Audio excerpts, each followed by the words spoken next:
Estamos en una universidad.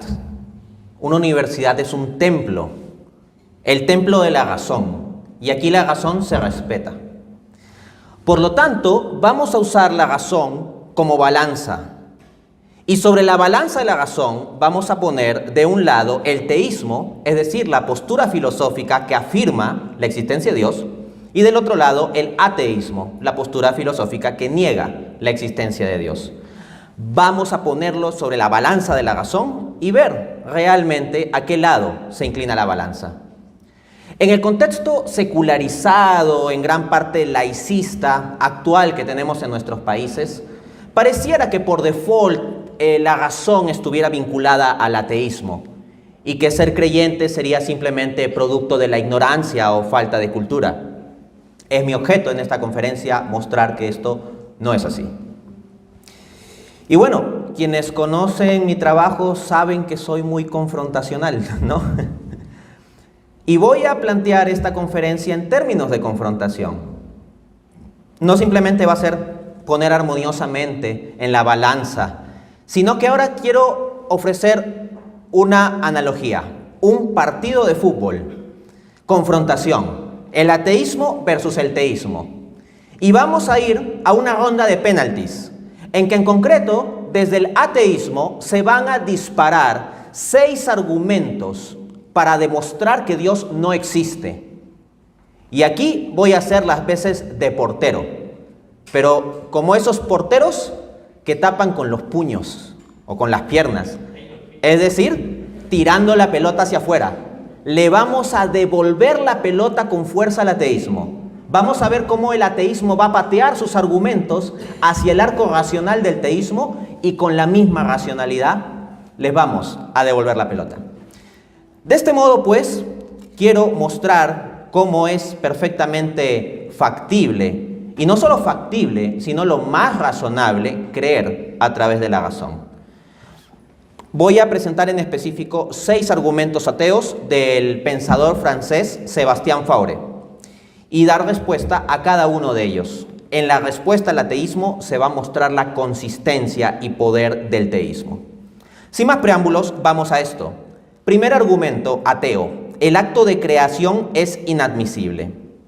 Básicamente este argumento va del modo siguiente: crear es sacar algo de la nada, pero ello es imposible porque de la nada nada sale, por tanto no puede haber un ser creador, pero Dios se define como un ser creador, por lo tanto Dios no existe. Voy a realizar la cita concreta, quien siga mi trabajo sabe que suelo trabajar muy específicamente con fuentes, de las palabras del pensador francés Sébastien Faure. Abro cita: crear es sacar algo de la nada, es hacer con nada alguna cosa, es llamar la nada a ser. Eso supuesto, imagino que no se encuentra ni una sola persona dotada de razón que pueda concebir y admitir que de la nada se puede sacar algo, que con la nada sea posible hacer alguna cosa. Imaginad un matemático, elegid el calculador más eminente, colocad detrás de él una enorme pizarra negra, rogadle que trace sobre ella ceros y más ceros. Podrá esforzarse en sumar, en multiplicar, en librarse todas las operaciones de las matemáticas y no alcanzará jamás a extraer de la acumulación de esos ceros una unidad. Con nada no se hace nada, con nada no se puede hacer nada. En consecuencia, la hipótesis de un ser verdaderamente creador es una hipótesis que la razón rechaza. El ser creador no existe, no puede existir. Del libro 12 pruebas de la inexistencia de Dios, París, 1926. Voy a presentar no una, sino 3 refutaciones de este argumento ateo. La primera es que el acto creador no viola el principio filosófico de que de la nada, nada sale. Cuando los teístas hablamos sobre creación, no estamos pensando en que por ahí está existiendo la nada o que está simplemente la nada y que de repente, sin más, ¡pum!, aparece el ser, la existencia, el universo, la materia. No, lo que plantean los teístas es que esto se origina de Dios. No es que la nada sola de repente saca algo, como pretende la analogía absurda de Sébastien Faure, sino que Dios, que tiene el ser en plenitud, elige libremente dar el ser de modo limitado en diversas formas, y eso es lo que llamamos creación, naturaleza, mundo, universo, etc. Entonces, no es que de la nada esté saliendo la creación, sino que es llamada al ser por el poder de Dios, no de la sola nada. En segunda instancia, ese argumento comete una falacia de blanco móvil, también conocida como falacia de hombre de paja. La falacia de hombre de paja consiste en distorsionar la postura de tu oponente para atacarla. Este argumento ateo de Faure no ataca realmente el teísmo filosófico bien entendido, sino más bien una distorsión. Los teístas decimos que Dios creó de la nada, no decimos que Dios creó con la nada. Pero este pensador ateo, cuando dice que no podemos hacer algo con la nada, está asumiendo como si la nada fuese una especie de algo, como si la nada fuese una especie de arcilla que un alfarero moldearía. Pero ¿cuál es la definición de nada en filosofía? La nada es la ausencia de todo algo. La nada no puede concebirse como un algo. La nada es la ausencia absoluta de ser. En consecuencia, cuando este autor pretende que con la nada se hace algo, está conceptuando la nada como si fuera un algo. Y eso desde ya es un equívoco. Cuando utiliza el ejemplo del matemático que toma ceros y multiplica y suma ceros, está cayendo también en este equívoco. Dios no crea con la nada como si la nada fuese una especie de materia prima. La nada simplemente no es. Lo que sucede es que Dios da el ser y punto. De hecho, esto ya lo había dicho varios siglos antes de este pensador ateo, Santo Tomás de Aquino, adelantándose a ese tipo de objeción. En la Suma Teológica, parte primera, cuestión 45, artículo 1, solución 3, dice, abro cita: al decir que se hace algo de la nada, la preposición de no designa una causa material, sino solamente un orden. Fin de cita. Entonces, precisamente lo que está diciendo Santo Tomás es que no debe conceptuarse que los teístas estamos diciendo que Dios agarra la nada y la moldea y con eso crea algo, ¿no? Entonces, bueno, parece que ateos como Sebastián Faure se la dan de mucho poniendo este tipo de argumentos, pero parece que tienen poco de lectura de grandes pensadores teístas como Santo Tomás. El tercer contraargumento que voy a dar es que con este tipo de planteamiento el ateo termina poniéndose la soga al cuello. Porque si el propio ateo acepta que de la nada nada sale, tenemos el siguiente problema. Existe abundante evidencia científica que apunta a que el conjunto de la realidad material, materia, espacio, tiempo, energía, no ha existido siempre, sino que ha tenido un inicio.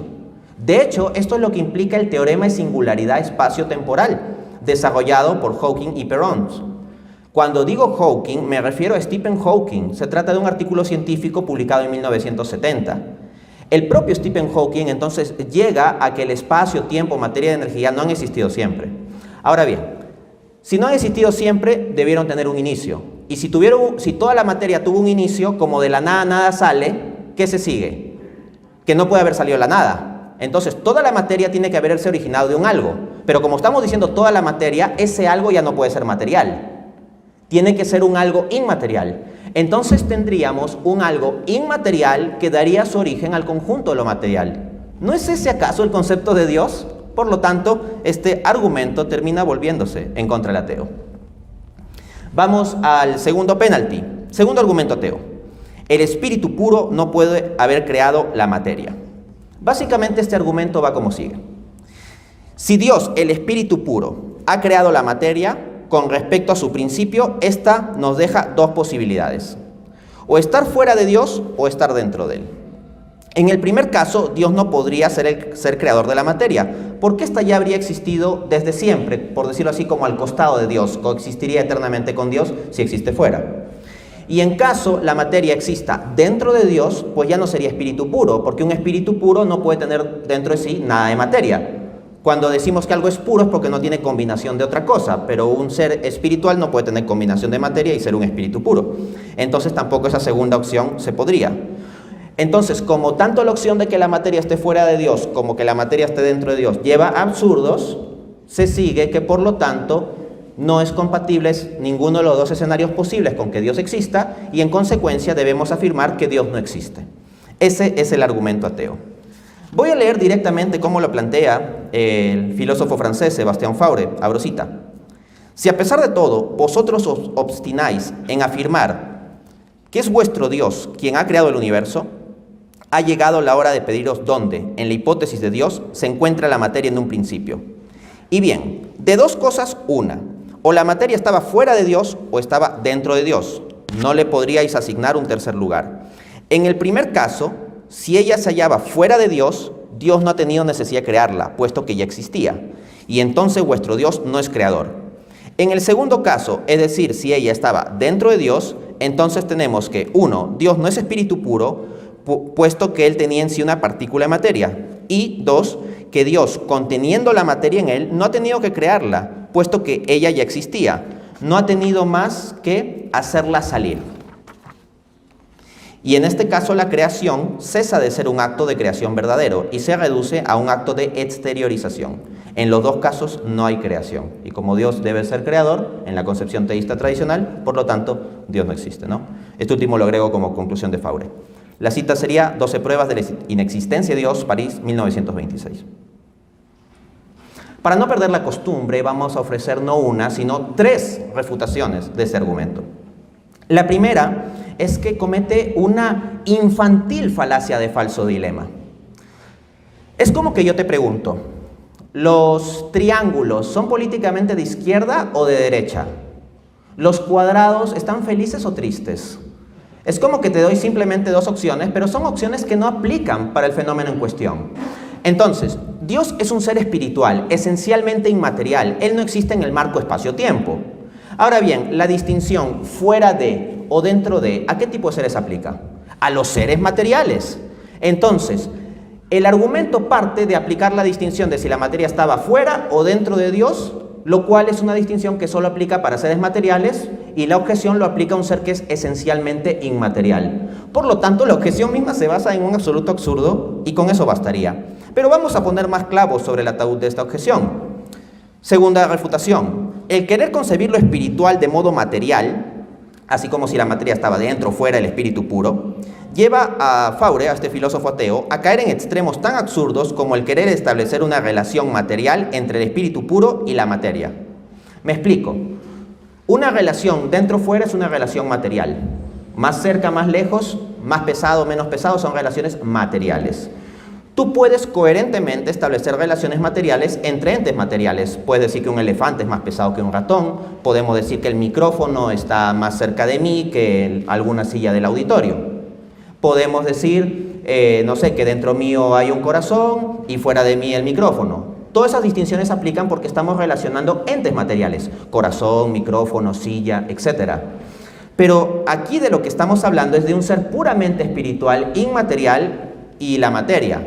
Pretender establecer una relación meramente material entre un ser inmaterial y la mera materia no es coherente. Así que ahí hay otro equívoco por parte de ese argumento. En tercera instancia tenemos que hablar del espacio o la materia como algo que puede coexistir eternamente con Dios es anticientífico. Es anticientífico, porque como ya les acabo de explicar, tenemos el teorema de singularidad espacio-temporal establecido en la década de los 70 y generalizado en el año 2003 con el teorema Borde-Gut-Vilenkin, que plantea que si la tasa de expansión promedio del universo es mayor que 0, que es la evidencia que tenemos para el caso de nuestro universo, de la evidencia de la que disponemos, entonces necesariamente habrá una cota geodésica limitante en el pasado. Dicho en lenguaje sencillo, significa que el espacio, tiempo, materia y energía tuvieron un inicio absoluto, no pueden haber existido siempre. Entonces, esto de decir que la materia podría haber coexistido eternamente con Dios estando como ahí al costado, tiene a la evidencia científica en contra. Aparte de que se pueden dar argumentos filosóficos, también para probar que la materia no puede ser eterna. Si les interesa ver el artículo científico donde se desarrolla este asunto de la singularidad espaciotemporal, la referencia es Stephen Hawking, que es el famoso ateo, y Roger Penrose. El artículo se titula The Singularities of Gravitational Collapse and Cosmology, publicado en la revista académica Proceedings of the Royal Society of London, volumen 314, número 1519-1970, página de la 529 a la 548. Vamos al tercer argumento. Tercer argumento ateo. Un ser perfecto no puede crear algo imperfecto. Esta es una objeción más o menos común. Y va más o menos así. Si Dios existe, entonces debe ser perfecto. ¿No? Perfecto con mayúscula, perfectísimo. Pero además de ser perfecto, sería el creador del universo. Entonces Dios tendría 2 características, ser perfecto y ser creador. Pero aquí hay un problema, que es evidente que el universo es imperfecto. Entonces, no puede haber un universo imperfecto haber salido de las manos de un ser perfecto. En consecuencia, este ser no sería perfecto y por lo tanto no sería Dios y por lo tanto Dios no existe. Vamos a leer tal como lo presenta el pensador ateo Sebastián Faure. Abro cita. Hay siempre entre la obra y el autor de ella una relación rigurosa, estrecha, matemática. Así, siendo el universo una obra imperfecta, tenemos que el autor de esta obra no puede ser sino imperfecto. Este silogismo conduce a poner en evidencia la imperfección del Dios de los creyentes y, por consiguiente, a negarlo. 12 pruebas de la inexistencia de Dios, París, 1926. Bien, aquí también tenemos 3 refutaciones. Quien haya visto mis debates notará que normalmente yo refuto con rapidez y doy una refutación, pero en realidad yo suelo tener normalmente preparadas 3 refutaciones.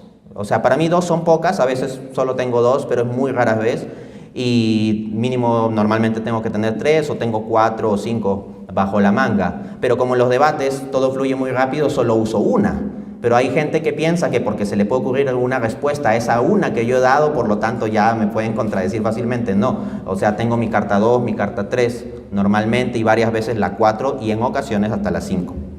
Bueno, vamos a esto entonces. En primera instancia, cuestionar una de las premisas. Bajo el enfoque tomista, es decir, de la filosofía de Santo Tomás de Aquino, el universo no es propiamente imperfecto, sino perfectible. O sea, perfectible en el sentido de que sus perfecciones son limitadas y transcurren dinámicamente. No es que sea imperfecto en un sentido absoluto, porque en la filosofía tomista ser imperfecto es estar en potencia, en posibilidad de ser. Y ser propiamente imperfecto sería estar totalmente en posibilidad de ser. Pero lo único que está totalmente en posibilidad de ser es el no ser, la nada. Y el universo al menos es. ¿Qué quiero decir con esto? El universo tiene al menos alguna instancia de ser, de acto. Por ejemplo, existe la materia, existe este auditorio, existen ustedes, existen ciertos procesos físico-químicos en la materia. Entonces la materia no es una total potencialidad, tiene un tanto de acto, es una combinación de potencia y acto. Entonces, desde un enfoque tomista es eso, ¿no? Como dice Santo Tomás de Aquino, abro cita, algo es perfecto en cuanto está en acto. Suma teológica prima, cuestión 4, artículo 1, respuesta. Entonces, el universo no está totalmente en potencia, no está totalmente en posibilidad de ser, porque tiene algunos actos que le son propios de su existencia, incluso en su forma más primigenia. Pero el universo tampoco está totalmente en acto. Me explico. ¿Nuestro planeta podría girar una vuelta más? Sí. Entonces significa que está en potencia de girar una vuelta más. Todavía no la ha girado en acto, esa vuelta adicional la puede girar. Pero nuestro planeta tiene ciertos actos, sí, por ejemplo, que tiene una forma más o menos esférica, aunque creo que esta afirmación es muy polémica para algunos, pero bueno. Contiene ciertos elementos químicos, etc. Entonces eso, o sea, nuestro universo no es absolutamente imperfecto como para que lo categoricemos como esencialmente imperfecto. Es más propiamente de una terminología tomista perfectible, tiene perfecciones limitadas. De hecho, en mi libro Dios existe, publicado en 2016, en la página 174, digo al respecto, abro cita. Si bien es imposible pensar en la existencia de una creación intrínsecamente imperfecta, salida de las manos de un creador perfecto, no hay ningún problema con pensar en una creación dinámicamente perfectible, cuyas potencias y perfecciones se van desplegando, de acuerdo a lo preestablecido por un creador perfecto. Fin de cita. Si están familiarizados con la cosmología del Big Bang, esto suena más o menos así, porque tú tienes una singularidad con unas condiciones iniciales que se van desplegando a lo largo de lo que los físicos llaman la historia espacio-temporal del universo. Son unas potencias que se van desplegando. Segunda refutación. No hay una relación necesaria entre creador y criatura, o entre creador y creación. El argumento de Faure dice que entre un autor y su obra hay una relación absolutamente necesaria, ineludible. Eso no es cierto. Pensemos, por ejemplo, en el filósofo ateo Antony Flew. Él ha escrito libros de ateísmo y eventualmente se hizo creyente. No es que haya una relación necesaria, rigurosa, absolutamente estricta entre un creador y su obra. Uno tiene sus hijos y los hijos de uno no necesariamente son idénticos a uno, ¿no? Un artista hace una obra con arcilla y hay una diferencia prácticamente, cualitativa muy grande entre lo que es la obra de arcilla y lo que es el creador de la obra. La obra no piensa, el creador de la obra el artista sí piensa. Esa es una diferencia enorme. Entonces no es cierto que haya una relación tan estricta. Entre Dios y la creación no existe una relación rigurosa, estrecha y matemática, como pretende Faure. La creación no es una emanación necesaria de la esencia de Dios. La creación es una forma concreta de ser limitada que libremente Dios ha elegido. El acto creador es libre. Dios no está rigurosamente obligado a que necesariamente la creación tiene que ser lo más perfecta posible. Y de hecho, y ahí viene la tercera refutación, parece que Faure, para creer en la existencia de un Dios creador, espera una creación absolutamente perfecta. Pero una creación absolutamente perfecta en el sentido metafísico más fuerte posible, ¿qué sería? Dios. O sea, lo único que es perfectísimo, filosóficamente hablando a nivel metafísico, es Dios. Entonces, si solo se puede creer en Dios en caso la creación sea perfecta y no tenga ninguna imperfección, lo que estamos pidiendo es que Dios cree otro Dios, lo cual es un absurdo, porque Dios por naturaleza tiene la plenitud del ser, es uno, y otro Dios sería incompatible. ¿Por qué? Porque si tenemos otro Dios, y con esto refutamos el politeísmo, debería haber entre dos dioses, suponiendo esta hipótesis, alguna diferencia entre ellos para que los podamos distinguir. O hay distinción o no hay distinción. Si hay distinción, llamémosle a este Dios 1 y Dios 2. El Dios 1 tendrá como mínimo alguna característica que no tiene el Dios 2. Y el Dios 2 tendrá como mínimo alguna característica que no tiene el Dios 1. Pero si la definición de Dios es que tiene la plenitud del ser, entonces Dios 1 no puede ser Dios, porque no tiene la plenitud del ser, porque le faltará como mínimo la característica distintiva del Dios 2. Y el Dios 2 tampoco tendrá la plenitud del ser, porque le faltará como mínimo la característica distintiva del Dios 1. Así que ninguno sería Dios. En consecuencia, no pueden tener distinción, y si no hay distinción, son un solo ser, y por tanto debe existir un solo Dios. No se puede pedir a Dios que cree otro Dios, en el sentido de un Dios distinto fuera, ¿no? Otro asunto es la cuestión de la Trinidad, porque en la Trinidad la distinción es de personas, pero no de dioses. No hablamos de tres dioses distintos, sino personas distintas en una misma esencia divina. Pero eso lo apunto simplemente como pie de página, en tanto pues la visión cristiana es la más extendida dentro de las discusiones filosóficas teístas, aunque no siempre sea explícita. El cuarto argumento ateo que vamos a enfrentar es el siguiente. Un ser activo y necesario no puede haber estado inactivo e inútil. Básicamente este argumento va así. Si Dios existe, es un ser intrínsecamente activo y necesario. Pero Dios demuestra que es activo y necesario por medio de la creación. Por tanto, antes de la creación había estado inactivo e inútil. Mas eso no puede corresponder de ningún modo a un ser intrínsecamente activo y necesario. Luego, Dios no existe. Sebastián Faure lo plantea del modo siguiente, abro cita. Si Dios existe, es eterno, activo y necesario. Decir que Dios no es eternamente activo es admitir que no siempre lo ha sido, que ha llegado a serlo, que ha empezado a ser activo, que antes de serlo no lo era. Y puesto que es por la creación que se ha manifestado su actividad, eso es admitir al mismo tiempo que durante los millones y millones de siglos que quizá han precedido la acción creadora, Dios estaba inactivo. Por otra parte, decir que Dios no es eternamente necesario es admitir que no lo ha sido siempre, que ha llegado a serlo, que ha empezado a ser necesario, que antes de serlo no lo era. Y puesto que la creación que proclama y atestigua la necesidad de Dios, eso es admitir a la vez que durante millones y millones de siglos que han precedido quizá la acción creadora, Dios era inútil. Dios inactivo y perezoso, Dios inútil y superfluo, dice Faure, sigo citando. Este Dios era incompleto, era un pedazo de Dios nada más. Él ha tenido necesidad de crear para llegar a ser activo y necesario para completarse. 12 pruebas de la inexistencia de Dios, París, 1926. Bueno, parece que no vamos a perder la costumbre. 3 refutaciones, le vamos a devolver el balón a Faure. En primer lugar, una premisa falsa. Está suponiendo que Dios es activo y necesario única y exclusivamente o única y primariamente con respecto a la creación. Eso es falso. Como mínimo es una premisa indemostrada. Dios puede tener actividad en su propio ser, conociéndose a sí mismo, amándose a sí mismo. Eso es algo que es filosóficamente factible. De hecho, en el marco de teología cristiana es lo que se plantea que ocurre en la Trinidad, aunque no haya habido nunca creación. Así que es una premisa falsa que Dios únicamente sea activo y necesario en función de la creación. Dios en sí mismo ya tiene su plenitud y actividad. Al respecto, digo en la página 176 de mi citada obra, abro cita: Dios es eternamente activo y necesario por sí mismo, independientemente de la creación. En efecto, es eternamente activo porque al constituirse como un ser personal y al existir en la forma de acto puro, conociéndose y amándose eternamente a sí mismo desde su intelecto y su voluntad. Y también es eternamente necesario, ya que al constituirse como el ser subsistente mismo, simplemente no puede no existir. Fin de cita. En segunda instancia, tenemos que este razonamiento exhibe otra premisa falsa: que la actividad y necesidad de Dios solo es real si es que puede ser verificada por el hombre vía su manifestación en la creación. Es una falacia non sequitur, no se sigue. Del hecho de que alguien no pueda verificar la actuación de un determinado ser, no se sigue que ese ser no haya actuado.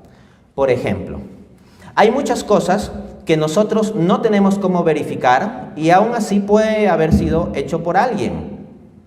Por ejemplo, existen nuestra América, previa al descubrimiento de los españoles o la llegada de los españoles, como quieran formularlo, muchas culturas que han hecho construcciones arquitectónicas impresionantes y muchas veces no se sabe exactamente cómo es que lo han hecho y no nos damos explicación de exactamente cómo, pero de ahí no se sigue que podamos inferir que nadie lo ha hecho o que no ha habido una actividad. Del hecho de que no podamos comprender cómo se da una acción o si alguien la hizo, no podemos inferir que no la hizo nadie. Entonces, cuando observamos, por ejemplo, en Machu Picchu, las construcciones en Perú, pues alguien necesariamente ha tenido que hacerlo. A veces el asunto es tan inexplicable que algunos hasta sacan teorías de que tuvieron que ser extraterrestres, qué sé yo, ¿no? Pero el hecho de que haya que acudir incluso a teorías de extraterrestres, las cuales me parecen muy estrambóticas, pero de todas maneras muestra que se requiere agentes personales para explicar eso, aun cuando no sepamos exactamente cuál es el mecanismo por el cual hicieron las cosas, ¿no? Pero incluso si no pudiéramos verificar nada, no podemos afirmar que no lo haya hecho nadie. En tercer lugar, tenemos que es improcedente aplicar las distinciones antes de y después de a un ser atemporal. Me explico. El argumento ateo decía, ¿qué hacía Dios antes de crear? ¿Qué pasa con Dios antes de la creación? ¿Qué pasa con Dios después de la creación? Entonces, ese argumento cae en la misma falacia que el argumento anterior, donde se preguntaba si la materia estaba fuera o dentro de Dios. Las distinciones dentro o fuera son distinciones espaciales, pero Dios no es un ser espacial, no está en el marco del espacio físico. De otro lado, las distinciones antes de y después de no aplican a Dios, porque Dios es un ser atemporal, Él es trascendente al tiempo. La eternidad es el acto puro de Dios existiendo simultáneamente con toda su felicidad y que no transcurre, porque no está pasando de la potencia al acto. Dios no está mejorando, ni progresando, ni aprendiendo nuevas cosas, ni cambiando. Está en una plenitud de ser. En consecuencia, este argumento, al depender de las distinciones antes de y después de para un ser que es atemporal, cae en un absurdo, ¿no? Pretender encerrar a Dios en las categorías de antes de y después de es como preguntarse si las aves que vuelan sobre el mar están más hondo o menos hondo dentro del mar. Es un absurdo, simplemente vuelan por encima. Del mismo modo, preguntarnos por el después de, antes de en Dios, no, es que Él está por encima del tiempo, así como las aves que vuelan, vuelan por encima del mar. Quinto argumento, el penúltimo, un ser inmutable no puede haber creado. Este argumento básicamente dice que si Dios existe debe ser inmutable y además creador. Pero ello no es posible, ya que si en realidad hubiera creado, habría cambiado dos veces. La primera, cuando habría decidido crear, y la segunda cuando ejecutó el acto de crear. Y en ese caso ya no sería inmutable, habría cambiado esas dos veces y por lo tanto Dios no existe. Sebastián Faure lo presenta así, abro cita: Dios es inmutable, pero yo considero que si Él ha creado, no es inmutable, porque en este caso ha cambiado dos veces. La primera cuando ha tomado la determinación de crear, la segunda cuando, poniendo en ejecución su determinación, ha cumplido el gesto creador. Si ha cambiado dos veces, no es inmutable, y si no es inmutable, no es Dios, no existe. El ser inmutable no puede haber creado. Fin de cita, 12 pruebas de la inexistencia de Dios, París, 1926. De nuevo, vamos a darle 3 refutaciones. Primera, el acto de crear no genera una mutación ontológica en Dios. El hecho de que Dios cree no cambia el ser de Dios. La creación no le añade ni le quita nada al ser de Dios porque Dios ya es pleno en su ser, en sí mismo, sea que se le haya ocurrido crear, sea que no, sea que cree, sea que no cree. Él es ontológicamente pleno y por lo tanto inmutable en sí mismo. Segundo, este enfoque asume una concepción demasiado antropomorfista sobre el ser y la operación de Dios. Antropomorfismo es cuando conceptuamos a Dios de forma muy similar a nosotros los seres humanos. Y si bien puede haber cierta semejanza, no podemos reducir tampoco a Dios a actuar o ser fundamentalmente igual que nosotros, simplemente que más grande. No, Dios es cualitativamente distinto. Digo al respecto en la página 77 del libro Dios existe. Dios no es alguien que está sentado y aburrido en el cielo hasta que un día de buenas a primeras se le ocurra crear. Él existe desde la eternidad y la idea y deseo de la creación ya existen en su intelecto y voluntad desde la eternidad. En consecuencia, y contrariamente a lo que pretende Faure, con la creación no se da ninguna mutación cognitiva ni volitiva en él, o sea, no cambia ni su pensamiento ni su voluntad. Sigo citando. Y es que, siendo eterno y omnisciente, Dios lo conoce todo, incluso su propio conocimiento. En consecuencia, sabía lo que haría incluso antes de que fuera manifiesto, y por ende sería ridículo hablar de lo que era o pensaba antes de determinar tal o cual cosa. Entonces, Dios no está aburrido en el cielo ahí diciendo, ¿qué toca hacer este lunes? A ver si mañana, ¿no? A ver si mañana martes creo algo y si el miércoles creo un multiverso. No. Dios en su acto puro eterno sabe todo lo que es, todo lo que hace, todo lo que piensa y todos los efectos ad extra, es decir, exteriores, para decirlo análogamente, que va a generar. Y puede elegir dentro de su eternidad que uno de los efectos sea crear un mundo temporalmente acotado. Tercero, aplica de modo improcedente ese razonamiento ateo la categoría de un antes temporal a un ser atemporal. Ya lo vimos en la refutación al argumento anterior. Hablar de un antes temporal en Dios cuando Dios es esencialmente atemporal es como hablar de la tristeza o felicidad de los triángulos, o sea, no aplica. Dice al respecto ya San Agustín de Hipona en el siglo IV, es decir, cerca de 1500 años antes de los escritos de Sebastián Faure, en su obra Confesiones, libro 11, capítulo 30, abro cita. Me plantaré y me solidificaré en ti, Señor, y tu verdad será mi molde. No voy a soportar más las cuestiones de esa gente, que como afligidas por una sed morbosa en la cual encuentran su miseria, beben más de lo que pueden digerir y dicen, ¿qué hacía Dios antes de crear el mundo? Y cómo un día le vino a la mente la idea de hacer algo que nunca había hecho. Concédeles, Señor, a San Agustín en sus confesiones es como que habla con Dios, ¿no? Concédeles, Señor, reflexionar sobre lo que dicen y acabar de entender que la palabra nunca carece totalmente de sentido donde no existe el tiempo. Pues cuando dicen que nunca antes habías hecho algo, ¿qué es lo que quieren decir sino que nunca hubo un tiempo antes de que lo hubiera? Que acaben finalmente por entender que no existió el tiempo antes que tú crearas el mundo y renuncien a persistir en tales aberraciones. Pongan una real atención en lo que tienen delante y comprendan que tú existes más allá del tiempo como eterno creador de todos los tiempos y ningún tiempo ni criatura alguna es coetánea contigo. Fin de cita. En resumen, San Agustín está diciendo, esta gente no sabe razonar porque quiere obligar a plantear restricciones temporales sobre Dios, que es un ser atemporal. Vamos al final, el sexto penalti. Sexto argumento ateo. Un ser subsistente no puede haber creado, pues ello sería irracional. Básicamente plantea este argumento lo siguiente. Dios, si existe, es un ser subsistente y además el creador del universo. Subsistente significa que es pleno en sí mismo, que tiene la plenitud del ser. Pero ello no es posible porque un ser subsistente no tiene necesidades y en cambio un ser creador debe crear por alguna necesidad, ya que de lo contrario sería irracional. Por tanto, un ser subsistente no puede haber creado, luego Dios no existe. El filósofo ateo Sebastián Faure lo formula así, abro cita. Examinemos a Dios antes de la creación, ¿no? Parece que todos sus argumentos tienen este problema ya de esa premisa, ¿no? Pero bueno, sigamos por caridad. Examinemos a Dios antes de la creación, tomémoslo en su sentido absoluto. Está solo, se basta a sí mismo, es perfectamente sabio, perfectamente feliz, perfectamente poderoso. Nada puede acrecentar su sabiduría, nada puede acrecentar su felicidad, nada puede fortificar su potencia. Este Dios no puede experimentar ningún deseo, puesto que su felicidad es infinita. No puede perseguir ningún objeto, puesto que nada le falta a su perfección.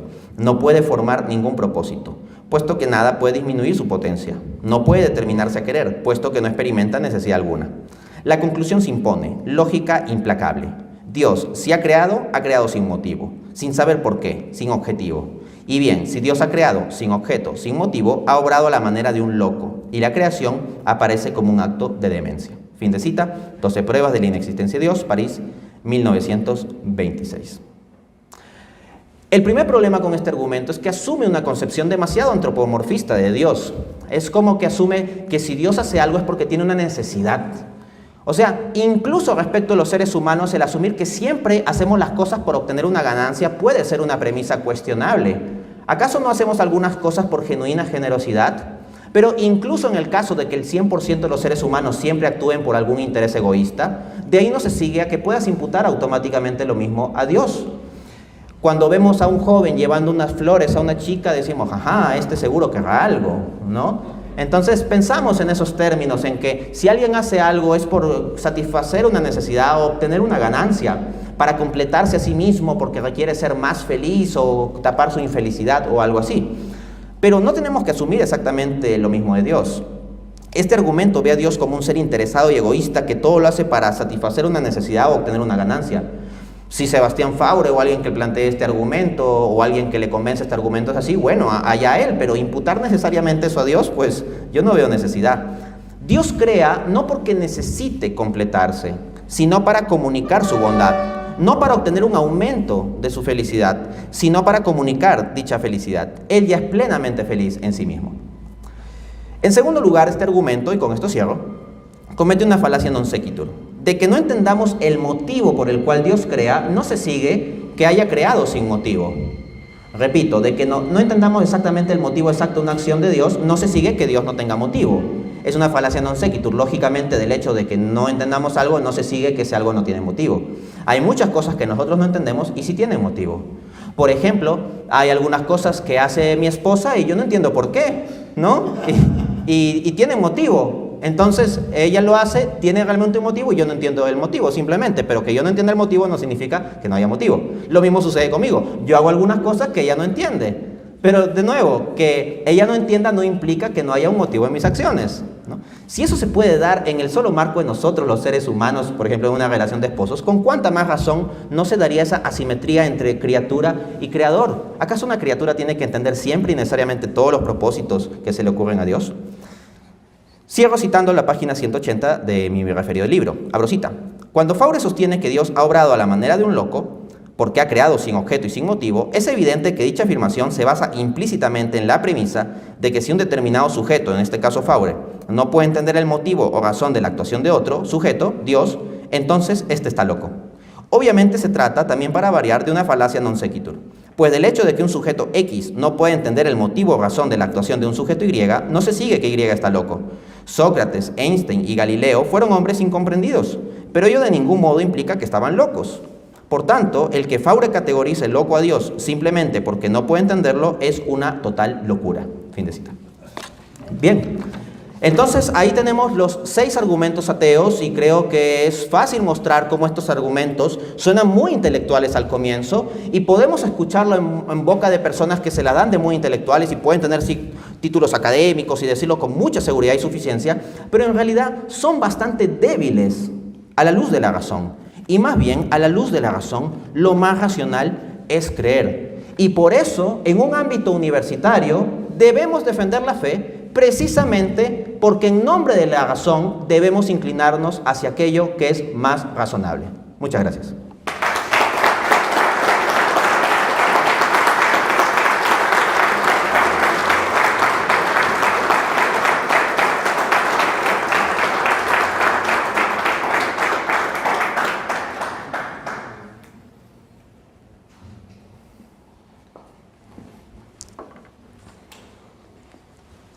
Muchísimas gracias por esta conferencia.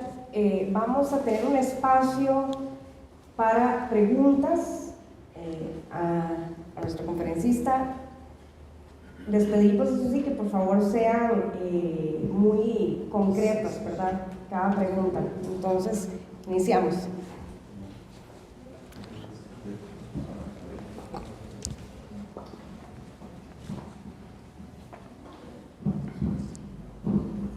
Muy buenas noches. Yo no manejo estos temas, en realidad, pero me queda la duda de por qué usted escoge ese contrincante. Es decir, digamos, no sé si es que es representativo o es el más representativo del ateísmo, son las tesis más fuertes del ateísmo, ¿verdad? Eso, la primera pregunta que le quiero hacer. Y la segunda es, siento, después de haberlo escuchar lo que dice uno y otro, ¿verdad? Veo como dos niveles de análisis muy distintos, ¿verdad? Claro, el ateo es más materialista, su horizonte es muy limitado a lo que a la mente humana, a la razón humana,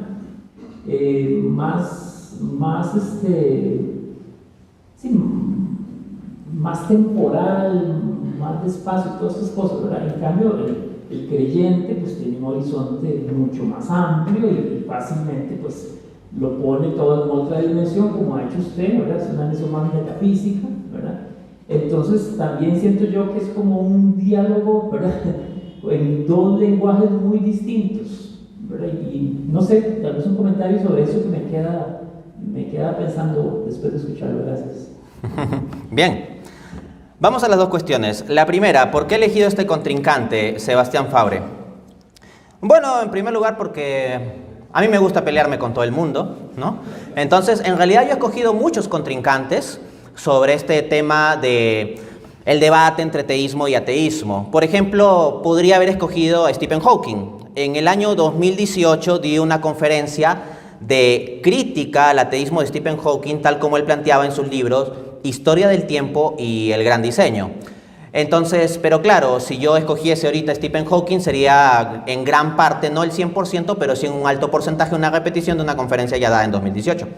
Asimismo, considero argumentos de un prominente filósofo ateo australiano, Graham Oppy. El filósofo norteamericano William Lane Craig, tal vez el mejor debatiente teísta de habla inglesa, considera a Graham Oppy como el mejor pensador antiteísta o ateo agnóstico de la actualidad. Y varios de los argumentos de Oppy los he analizado tanto en mis libros como en otras conferencias, ¿no? Entonces, tengo también esa parte cubierta. Hay otro ateo que es de mucho menor nivel intelectual, que es Richard Dawkins. Está muy por debajo de Graham Oppy. La verdad que hasta es un poquito una blasfemia mencionarlos juntos, porque con Graham Oppy, si bien discrepo mucho, le tengo un alto respeto intelectual. Pero Richard Dawkins es un ateo que ha tenido tanta popularidad, es tan conocido en los círculos de ateísmo y sus argumentos son tan difundidos que eventualmente pues también tenía que decir algo al respecto. En otras palabras, he escogido todo tipo de contrincantes, digamos, para estas cuestiones argumentativas, un filósofo académico reciente como Oppy, o un ateo altamente científico como Stephen Hawking, que es del lado de la física, o alguien del lado de la biología como Richard Dawkins.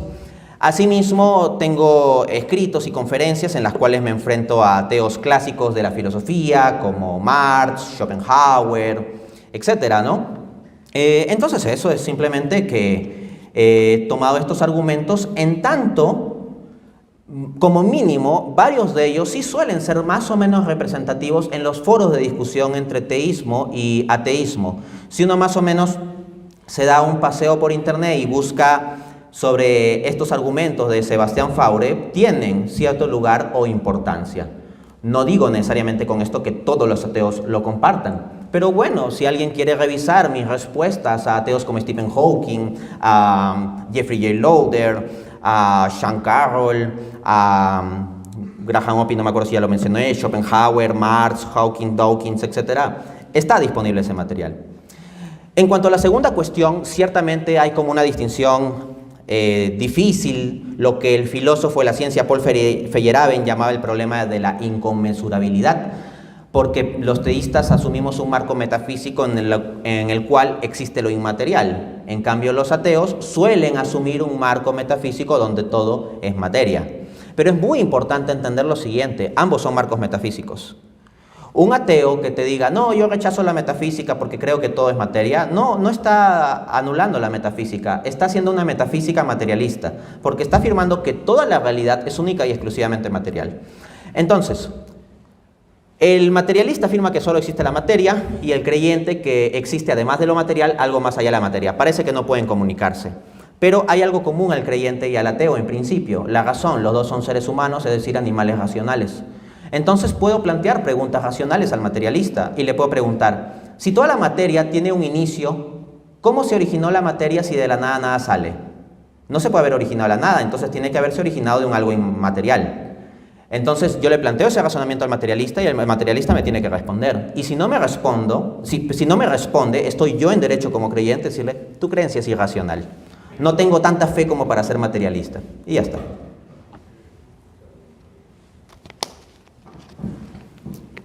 Buenas noches, un gusto saludarlo, doctor Dante Urbina. Vi que en la mañana estuvo en Radio María explicando un poquito su testimonio.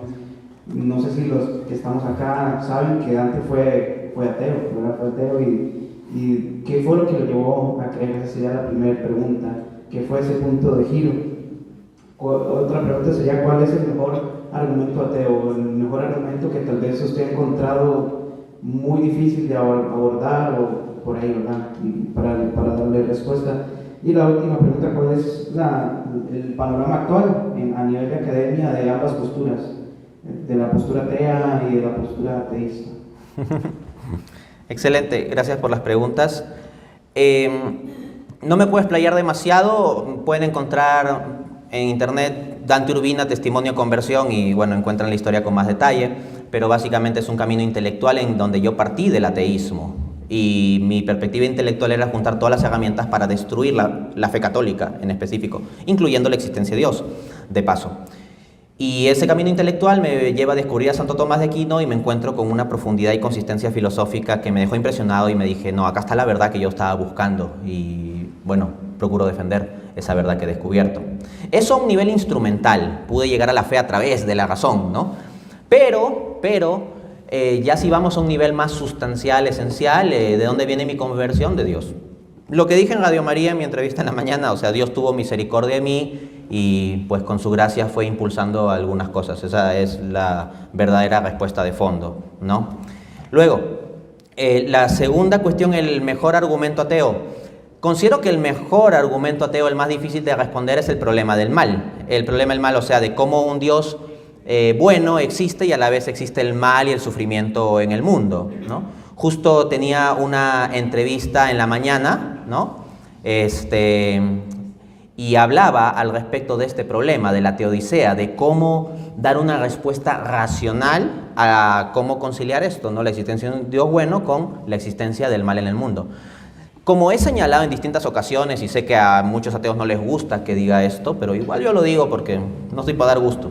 Me parece que gran parte de la fuerza, eso sí, del problema del mal es emocional. No tanto es una fuerza racional del problema del mal, sino que como hay mucha carga emocional en la noción de mal y sufrimiento, eso es en gran parte su fuerza. No obstante, es un tema intelectualmente retador, tampoco voy a decir que intelectualmente es cosa pequeña, o sea, es interesante y hay diversas formulaciones del problema del mal. Ahora bien, siendo ese el mejor argumento ateo, ¿por qué, por ejemplo, no lo he desarrollado aquí? Bueno, lo que pasa es que tengo una conferencia de 1 hora y media específicamente solo sobre ese argumento. Entonces yo siempre trato de dar aportes nuevos, trato de en cada conferencia decir algunas cosas adicionales a cosas que no haya dicho antes, ¿no? Porque hay gente que sigue mis videos y yo trato de, en lo posible, brindar valor agregado. Pero eso, tengo una conferencia entera que la encuentran con el título El problema del mal, ¿refuta la existencia de Dios? También tengo una entrevista como de 1 hora titulada ¿Cómo un Dios bueno puede permitir el sufrimiento? Y bueno, doy todo un abordaje racional sobre ese asunto, ¿no? La tercera cuestión es cómo está en el ámbito académico la discusión entre teísmo y ateísmo. Miren, en acá, América Latina, se ve como que un poco la intelectualidad es como más atea, agnóstica y los creyentes no tienen demasiado peso entre los filósofos o grandes científicos, ¿no?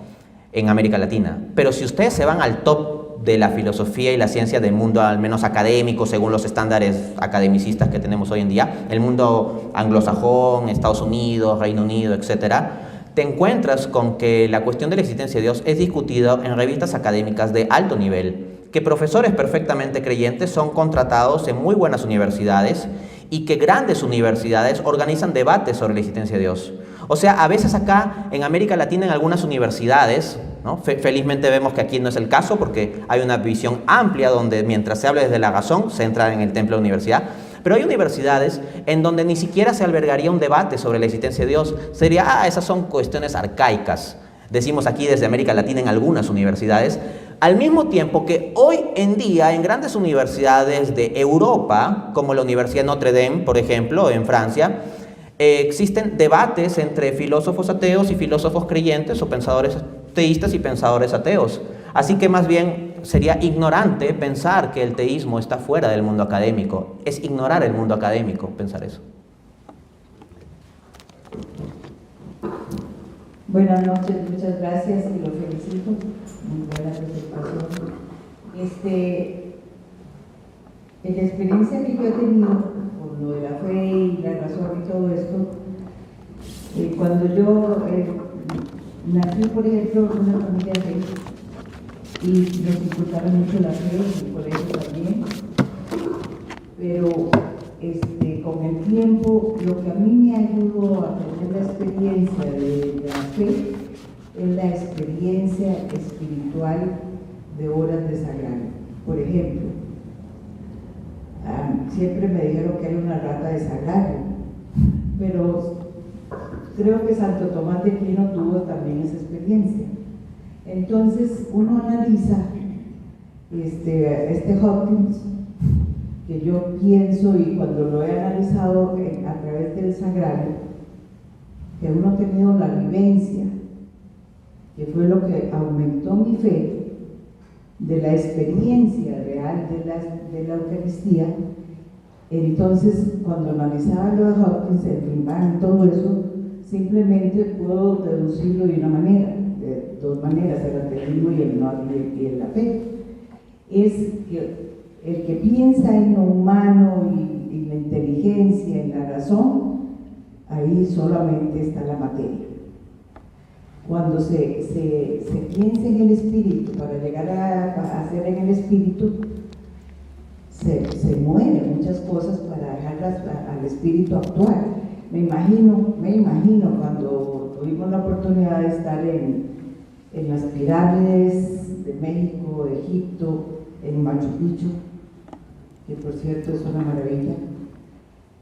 El que nos llevaba decía que fueron años de gente que ponían a observar, y yo me imagino, después de meditar en todo esto, que el que actúa ahí es la conciencia, que es como el espíritu que actúa en la persona para ir viendo, observando y meditando no en la carne humana, sino en la conciencia y en el análisis de estar viendo cómo hacían, digamos, las pirámides de arriba para abajo.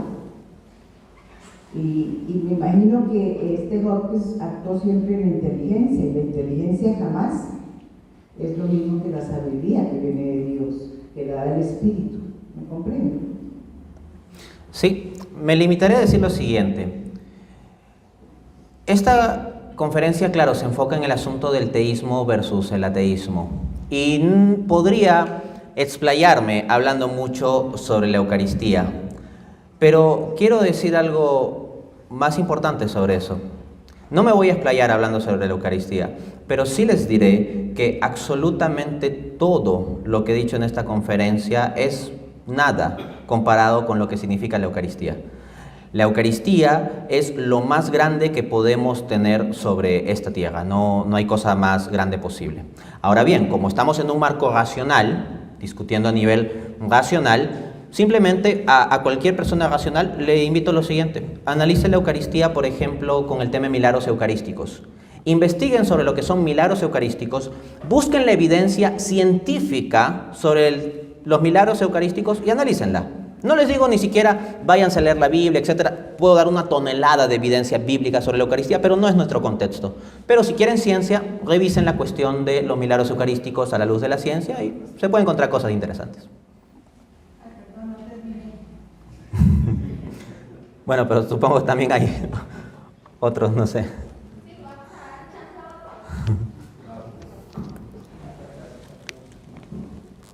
Buenas noches. Te quería preguntar sobre el argumento de cómo, creo que lo refutaste en algún debate que yo vi, pero no me acuerdo bien cómo era ese argumento, que era el de cuando el universo es infinito en sí mismo, ¿verdad? Que el universo siempre ha sido, que no hubo creación antes del universo. Eso es, creo que es un argumento ateo normal, ¿verdad? Creo que eso sí, que siempre ha existido y no sé, creo, o sea, yo entiendo que tal vez con la primera vida del no ser al ser, ¿verdad? Se puede refutar un poco, pero tal vez con este, creo que vi otro de Ramos, del otro filósofo, que dijo que tal vez que si el universo era infinito, era el Dios, algo así creo que entendí, era el Dios, sino que el universo es el Dios, o la materia es el Dios. Y quiero saber tal vez como cuál es la refutación de ese argumento. Creo que vos lo habías también refutado en algún otro momento. Gracias. No me queda del todo claro qué significa eso de que la materia es en Dios. O sea, digamos, tomándolo muy literalmente, me suena un poquito como al argumento ateo de Faure de si estaba dentro o fuera de Dios, pero no sé si exactamente será este asunto. Pero al menos con la idea que sí me quedó clara es esta noción de que el universo habría existido siempre. O sea, ¿cómo podemos responder a eso? Bueno, en primer lugar, desde una perspectiva atomista, incluso bajo el supuesto de que el universo no haya tenido inicio temporal, el universo requiere de una causa. ¿Por qué? Porque el universo es de una forma específica y podría haber sido de otro modo. En consecuencia, se requiere de algún ser que explique por qué es de esa forma específica en que es y no de otro modo. Y el propio universo no lo puede explicar. Tiene que haber algo antecedente. Entonces se requiere de una causa antecedente, ni siquiera en un sentido temporal, sino en un sentido lógico. Una causa antecedente del universo que dé justificación de por qué es como es, tal como es, en efecto, como efecto. Y esa sería una causa primera, que es Dios, y por lo tanto Dios existe, que es la segunda vía. Entonces, incluso bajo el escenario negado, y que tiene la evidencia científica en contra, y que tiene argumentación filosófica en contra, incluso bajo el escenario de que el universo haya existido siempre, aún así se podría seguir infiriendo la existencia de Dios desde un marco atomista. Pero por otra parte, existen argumentos filosóficos y científicos que van en contra de la idea de la eternidad del universo. Por ejemplo, este cosmólogo ateo Carl Sagan, que dirigió una famosa serie de televisión llamada Cosmos, decía al inicio de su libro sobre esa serie: el cosmos es todo lo que fue, es y será. O sea, como que es siempre, siempre ha existido el cosmos. Pero hoy en día los científicos ya no tienen mucha chance de afirmar eso. Tienen que armar modelos muy artificiales, artificiosos y especulativos que solo funcionan sobre el papel para tratar de pensar un poquito en un universo sin inicio temporal. Muy artificiales. La evidencia científica claramente apunta hacia un inicio temporal del universo. Les hablé del teorema Borde-Vilenkin o incluso de el teorema de singularidad espacio-temporal de Hawking-Perons. Les doy un argumento rápidamente con la entropía. La entropía implica la tendencia de un sistema al desorden energético. No me voy a poner muy técnico. Ya yo sé que es una definición bastante simplificada. Pero básicamente que las formas de materia tenderán a convertirse en energía y que las formas de energía tienden a degradarse hasta quedar como energía calorífica y eventualmente energía calorífica desintegrada. Si la materia ha existido siempre, eso significa que cuánto tiempo ha habido para que toda la materia se transforme en energía y toda la energía se transforme en energía calorífica y quede desintegrada. Infinito. En consecuencia, si el universo nunca tenía un inicio y ha existido el pasado desde siempre antes de que estemos en esta conferencia, ya ha habido infinito tiempo para que todas las formas de materia y energía se disgreguen en forma de energía calorífica desintegrada. El hecho de que estemos en esta conferencia y no seamos formas de energía calorífica dispersa muestra que el universo no ha existido siempre, con base en la entropía. De otro lado, y con esto cierro, un argumento filosófico. Si estamos en el presente es porque el pasado ya pasó, ¿correcto? Entonces, ahorita estamos en esta conferencia. Si el universo ha existido siempre, entonces, ¿cuánto ha sido el pasado? Infinito. Pero si estamos en el presente es porque ese pasado infinito, bajo el supuesto de que el universo ya ha existido siempre, ese infinito ya terminó. Sería un infinito terminado, un interminable terminado, un infinito finito, lo cual es absurdo, es como decir un círculo cuadrado. Y como no es coherente, tenemos que negar la idea de que el universo sea eterno. te sumo otra cosa, disculpa, Dante, los descubrimientos de la radiación que demuestran irrefutablemente el inicio del universo. De ahí la teoría del Big Bang. Efectivamente, ¿no? El Big Bang era simplemente una hipótesis teórica. De hecho, Big Bang es un nombre con el cual se burlaron de esta hipótesis. El nombre original no es tan bonito tampoco. El nombre es la teoría del huevo primigenio, tampoco suena tan bien. Y era simplemente una teoría, hasta que más o menos en la década de los 90 se descubrió la radiación de fondo, que es evidencia fuerte a favor del Big Bang. ¿Una más? Sí, eso era lo que iba a... Sí, cerramos. Ok, muchas gracias. Bueno, primero para regalarles un comentario que le hice antes al principio, que una ciencia que no puede explicar que es un milagro no tiene la estatura moral para venir a refutar mi fe. La pregunta es la siguiente: si Fowler, digamos, hablamos de un Fowler de 1926, usted nos expone, digamos, que la ciencia de la física cuántica apenas estaba trabajando con las teorías de como desde el principio de certidumbre de Einstein. ¿Estamos de acuerdo? Entonces estaba como decir en pañales, ¿verdad? Usted nos habla, digamos, de Hawkins, que ya hemos llegado a un entendimiento del universo, digamos, un poquito más ampliado. Entonces la pregunta es la siguiente: aún con las teorías de Hawkins, digamos, con el descubrimiento del bosón de Higgs y algunas formas en las que entendemos que la vibración y las partículas se convierten en materia, aún así los ateos actuales siguen básicamente trabajando una versión antropocentrista, digamos, y material básicamente su ateísmo. No sé si me explico.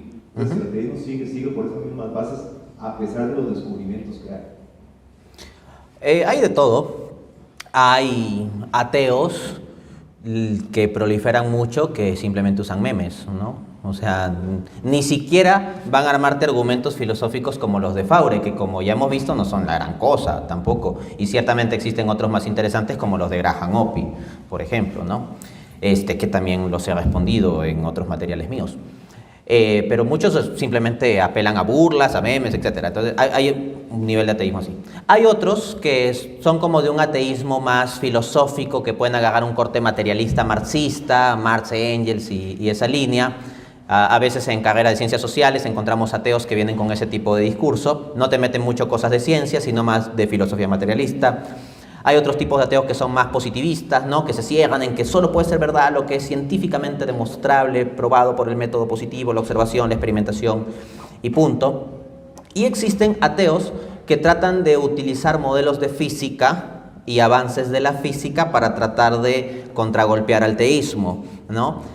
Esos ateos son intelectualmente un tanto más sofisticados, están normalmente un poco más informados sobre las discusiones entre teísmo y ateísmo, pero claramente son una minoría, no son representativos de lo que normalmente son las discusiones entre ateos. Yo mi libro sobre la existencia de Dios, que publicé en 2016, lo terminé de escribir en 2012, pero le hice unos agregados en torno al año 2015 sobre todo, por unas cuestiones de cosmología que hubo nuevas. Y hay argumentos bastante sofisticados con temas de cosmología, física, cuántica y ese tipo de detalles que pues se han ido avanzando en últimos años, pero que también he respondido, ¿no? Y también en alguna de mis conferencias he tenido que responder algunas cosas nuevas. Pero en general no se halla un descubrimiento científico que fuertemente incline la balanza a favor del ateísmo o que complique demasiado las cosas a los teístas.